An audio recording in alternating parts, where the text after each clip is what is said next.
дүниетану сабағы. Бүгінгі дүниетану сабағынан өтетін тақырыбымыз менің табиғи ортадағы қауіпсіздігім. Оқушылар оқулығымыздың 10 және 11 бетін ашып дайындала қойыңдар.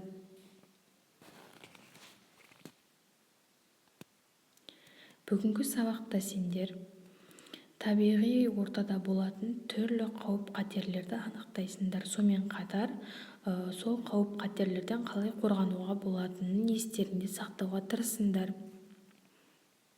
Адам өмірі үнемі табиғатпен байланысты болады. Адамды қоршап тұрған табиғат жағдайларының жанды және жансыз табиғат алуан түрлі формаларының жиынтығы табиғи орта деп аталады.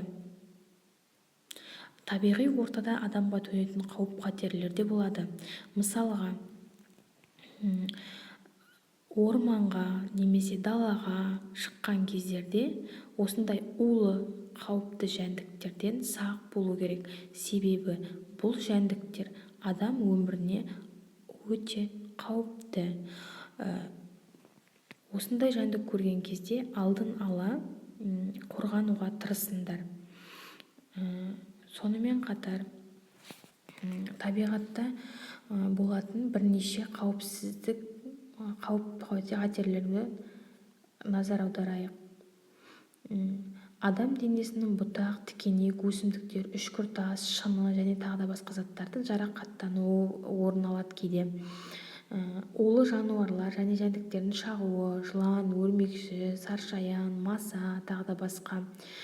Сонымен қатар, биіктен құлау, улы өсімдіктерден улану, су қоймалары мен өзендерге суға кету, найзағайдың түсуінен зардап шегу. Осындай қауіп-қатерлердің алдын алу керек. Улы өсімдікпен улану, яғни кез келген нәрсені пайдаланып ауызға салуға немесе жеуге болмайды.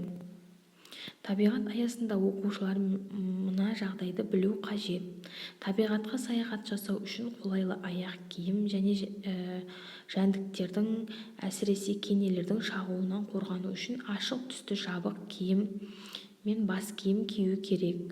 Өрт кезінде жалынның шарпуынан, түтіннің өрт шалған ағаштардың құлауынан, жердің ойылуынан сақтану керек. Бұтақтан, тікенекті өсімдіктерден, үшкіртастан, шынының сынығынан жарақат алудан, улы жануарлар мен жәндіктерден шаққан кезде биіктен құлау, күйік шалу жағдайларын алғашқы көмек көрсету әдістерін біліп жүру керек. Адам табиғи ортада қауіпсіздік ережелерін сақтауы керек. Өз қауіпсіздігіңді қамтамасыз етуді алдын ала жоспарлауға болады. Оқушылар, сонымен қатар өзің білетін адамға қауіп төндіретін табиғи құбылыстарды атап өт.